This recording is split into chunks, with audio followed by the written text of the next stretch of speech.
What we're looking at here now, describe the transformation that would be applied to the graph y equals x squared to obtain each quadratic function below. Okay, so what we're looking at here, we have y equals x minus 2 squared. There is no a value, there's no k value, so we're only going to focus on the h right now. So the h tells us my y equals x squared parabola is shifted 2 spaces to the right. So shift 2 spaces right. Sound good? Okay, so here we go. Now, this one has an a value. So we have to keep that in mind. And it is also shifted 4 spaces, to the left, because we're going the opposite direction of whatever sign is in here. So we're going to say shift 4 spaces left and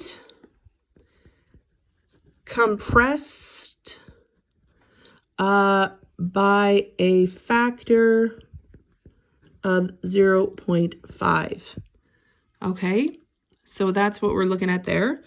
This one here, now we have a negative a value and we have a negative inside the brackets, which means we're going to have a positive outside the brackets. So we're going to shift 1 space right, and we are going to stretch, because the a value is above 1, stretch by a factor of 2, and because it is negative, we are going to have reflection.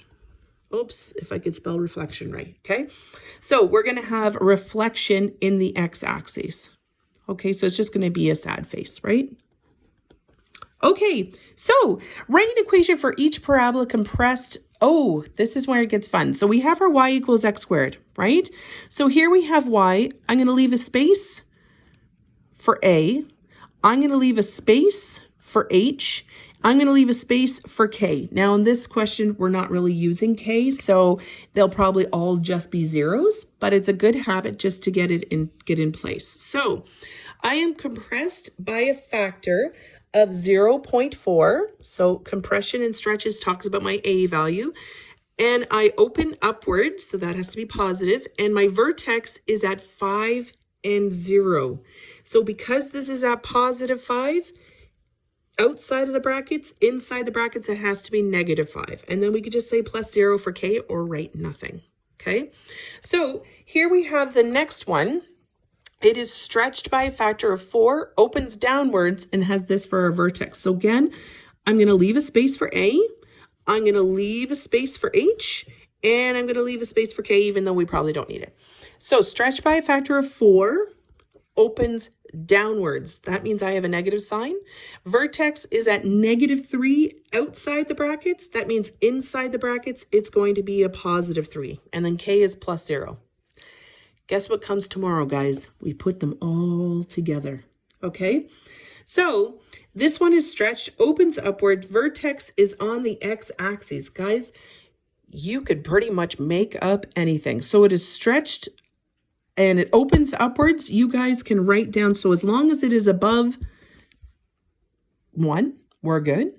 You can make this 12 if you wanted to. Doesn't really matter. You're going to have a hard time graphing that one on our paper and our grids, but that's okay. It opens upwards, which means this is positive, so that's good. Vertex is on the x-axis, so x minus 8 squared. Oh, I forgot the little squared symbols on here. Okay, and that's perfect. You can make up anything for this type of question here. Okay, so guys, flip your sheet, practice questions. You got this. If you have any questions, please let me know which ones, and we'll do a little mini video. Hope you guys are doing well. You're doing amazing. Take care. We miss you.